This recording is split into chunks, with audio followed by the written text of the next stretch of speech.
Assalamualaikum warahmatullahi wabarakatuh. Selamat malam dan salam sejahtera bagi kita semua. Perkenalkan, nama saya Supri Hadi Maulana dari Fakultas Ekonomi dan Bisnis Universitas Mercu Buana. Pada kesempatan ini saya akan menyampaikan materi presentasi tugas besar 2 berjudul Fungsi Bangsa Indonesia dalam Pembangunan Bangsa. Dosen pembimbing Bapak Mugirianto, SPD, MPD. Fungsi Bahasa Indonesia. Fungsi Bahasa Indonesia sudah dibekukan. Pembekuan itu terjadi sejak dilaksanakannya Seminar Nasional Bahasa dan Sastra Indonesia dan Daerah di Jakarta tahun 1975. Berdasarkan hasil seminar itu disebutkan maka bahasa Indonesia berkedudukan sebagai bahasa nasional secara resmi dimulai tahun 1928, yaitu sejak Sumpah Pemuda. Sejak itulah bahasa Indonesia diakui sebagai bahasa nasional oleh seluruh bangsa Indonesia. Dalam kedudukannya sebagai bahasa nasional, bahasa Indonesia mempunyai 4 fungsi, yaitu: pertama, sebagai lambang kebulatan semangat kebangsaan Indonesia. Kedua, sebagai lambang identitas nasional. Ketiga, sebagai alat penyatu berbagai masyarakat yang berbeda latar belakang, kebahasaan, kebudayaan, kesukuan ke dalam satu masyarakat nasional.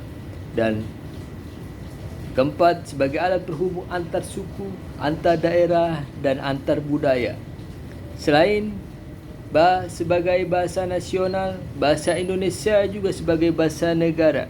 Dalam kedudukannya sebagai bahasa negara secara resmi dimulai tahun 1945. Bahasa Indonesia sebagai bahasa negara artinya bahasa Indonesia harus digunakan oleh seluruh masyarakat Indonesia dalam situasi formal yang berhubungan dengan masalah kenegaraan. Sebagai bahasa negara, bahasa Indonesia juga mempunyai 4 fungsi, yaitu: pertama, sebagai bahasa resmi pemerintah. Kedua, sebagai bahasa pengantar di dunia pendidikan. Ketiga, sebagai alat berhubung pada tingkat nasional untuk kepentingan perencanaan dan pelaksanaan pembangunan. Keempat, sebagai alat pengembangan kebudayaan, ilmu pengetahuan dan teknologi. Keempat fungsi itu harus dilaksanakan sebab minimal 4 fungsi itu memang sebagai ciri penandaan bahwa suatu bahasa dapat dikatakan berkedudukan sebagai bahasa negara. Pemakaian pertama yang membuktikan bahwa bahasa Indonesia sebagai bahasa resmi kenegaraan ialah digunakan bahasa Indonesia dalam naskah proklamasi kemerdekaan Republik Indonesia 1945. Mulai saat itu dipakailah bahasa Indonesia dalam segala upacara, peristiwa dan kegiatan-kegiatan kenegaraan baik dalam bentuk lisan maupun tulis. Keputusan-keputusan, dokumen-dokumen dan surat-surat resmi yang dikeluarkan oleh pemerintah dan lembaga-lembaganya dituliskan di dalam bahasa Indonesia. Pidato-pidato atas nama pemerintah atau dalam rangkaian menunaikan tugas pemerintah diucapkan dan dituliskan dalam bahasa Indonesia. Sebagai resmi, bahasa Indonesia dipakailah sebagai bahasa pengantar di lembaga-lembaga pendidikan mulai dari taman kanak-kanak sampai dengan perguruan. Dan selanjutnya, fungsi bahasa Indonesia dalam pembangunan bangsa.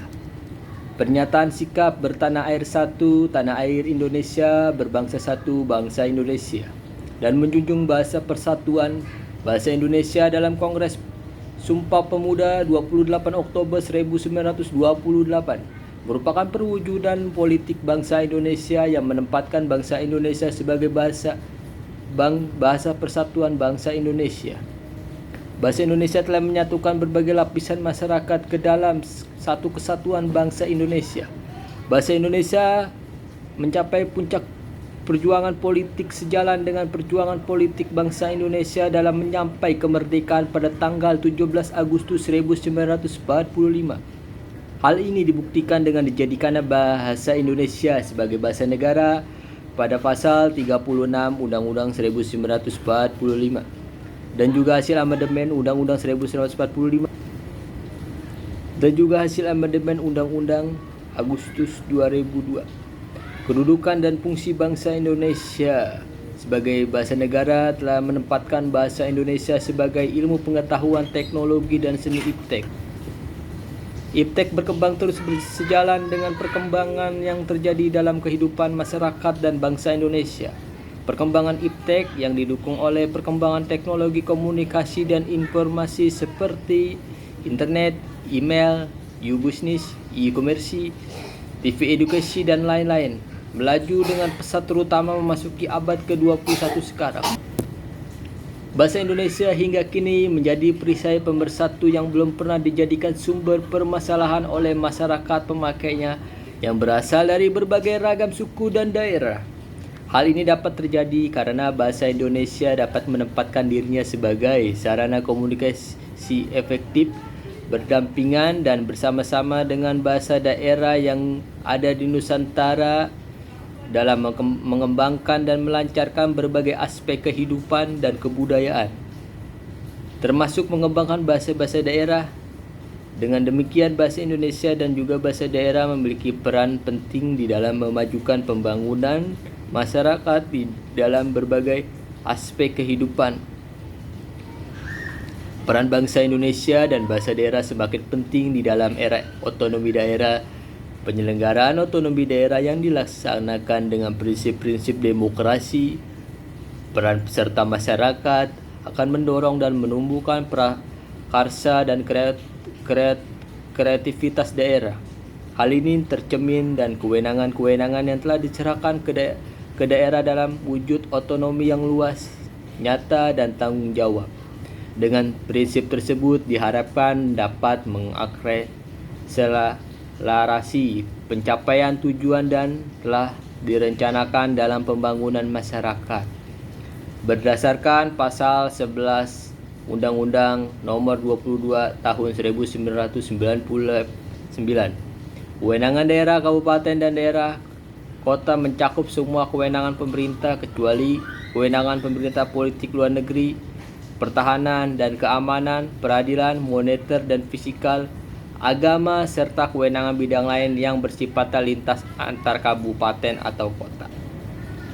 Kewenangan kabupaten atau kota bidang pekerjaan umum, kesehatan, pendidikan dan kebudayaan, pertanian, industri dan perdagangan, penanaman modal, lingkungan hidup, pertanahan, koperasi dan tenaga kerja.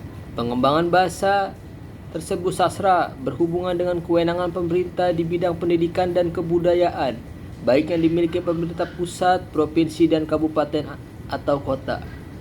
Kewenangan pemerintah pusat berupaya menyediakan standar pendoman, fasilitas dan pembimbing dalam rangka pengembangan bahasa dan sastra. Sedangkan kewenangan untuk menyelenggarakan kajian sejarah dan nilai tradisional serta pengembangan bahasa dan budaya daerah merupakan bagian dari kewenangan provinsi. Oleh karena bahasa dan sastra daerah pada dasarnya berkembang dari masyarakat di desa-desa, kampung-kampung serta kelompok sastra daerah pada dasarnya perkembangan dari masyarakat tradisional yang secara kewilayahan berada dalam wilayah kabupaten atau kota, maka mulai di kabupaten atau kota dilakukan kegiatan operasional pengembangan bahasa dan sastra daerah. Di tingkat nasional sudah ada Pusat Bahasa Departemen Pendidikan Nasional sebagai lembaga yang mendapatkan mandat dari pemerintah untuk melakukan pencernaan bahasa. Pada tingkat provinsi dan kabupaten dibentuk lembaga perpanjangan penyelenggaraan pusat bahasa, berupa balai atau kantor bahasa yang berfungsi untuk membina dan mengembangkan bahasa dan sastra. Dan penutup kesimpulan materi presentasi dari saya. Pertama, fungsi bahasa Indonesia dalam membangun bangsa yakni sebagai perisai pemersatu yang belum pernah dijadikan sumber permasalahan oleh masyarakat pemakainya yang berasal dari berbagai ragam suku daerah. Kedua, bahasa Indonesia berperan penting dalam pembangunan bahasa bangsa karena bahasa Indonesia merupakan bahasa resmi kenegaraan yang berperan penting dalam memajukan pembangunan masyarakat dalam berbagai aspek kehidupan yang akhirnya mendorong kemajuan dalam berbagai aspek kehidupan dan pembangunan bangsa. Dan yang terakhir, Marilah kita bersama-sama menjaga bahasa Indonesia agar menjadi bahasa yang dapat mempersatukan berbagai kelompok masyarakat dengan melakukan pembinaan dan pengembangan bahasa Indonesia agar tercapai pemakaian yang cermat, tepat, dan efisien. Demikian isi presentasi saya kali ini. Semoga apa yang saya katakan dapat bermanfaat bagi kita semua. Jika ada kekurangan tolong maafkan, karena kesempurnaan benar-benar hanya milik Allah Subhanahu wa taala. Akhirul kalam, subhanakal Allahumma wa bihamdika ashhadu alla ilahi illa anta astaghfiruka wa atubu ilaik. Walahul illah akma fiktar. Wassalamualaikum warahmatullahi wabarakatuh.